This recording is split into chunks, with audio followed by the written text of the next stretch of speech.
naging mainit naman ang pagdinig ng Kamara kaugnay ng panukalang umento sa sahod para sa mga kawani ng gobyerno. At mula po sa Kamara, may ulat on the spot si Tina Panganiban Perez. Tina?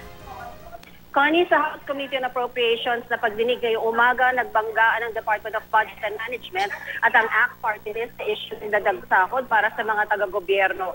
Ayon kay Budget Secretary Florencio Abad, ang kasalukuyang sahod ng mga nasa gobyerno ay 45% na mas mababa kaysa sa pribadong sektor. Kaya gusto raw nilang itaas ng average na 45% ang sahod ng mga taga-gobyerno para maging competitive sa pribadong sektor. Sa House Bill 6268, ang salary grade 1 iaakyat mula 9,000 pesos kada buwan patungong 11,068 pesos. Magbibigay rin daw ng mid-year na 14th month pay at performance-based bonus na tax-free. Ang salary grade 33 naman na siyang grade level ng Pangulo ng Bansa, itataas ang kasalukuyang 120,000 pesos kada buwan na sahod sa 388,096 pesos.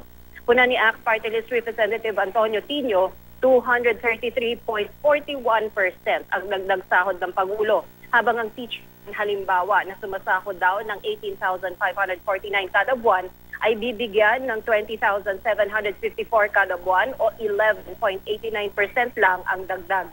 Sabi pa ni Tino, kaya rin daw umabot ng 45% ang average na dagdag sahod ay dahil sa laki ng dagdag sa sahod ng matataas na opisyal ng gobyerno. Puna pa ni Tino, ang sahod ng Vice President tataas ng 198.41% dahil ang kasalukuyang 108,000 pesos na sahod kada buwan ng bises gagawin ng mahigit 307,000.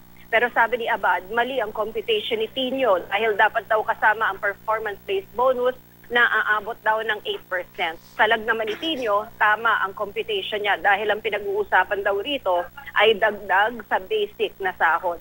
Ayon kay Tino, may 1.5 million na government employees ngayon at ang huli nilang dagdag sahod ay noon pang 2012. Ayon naman sa DBM, magiging epektibo ang dagdag sahod sa July 1, 2016 o pagkatapos na ng kasalukuyang administrasyon. Connie? Maraming salamat, Tina Panganiban Perez.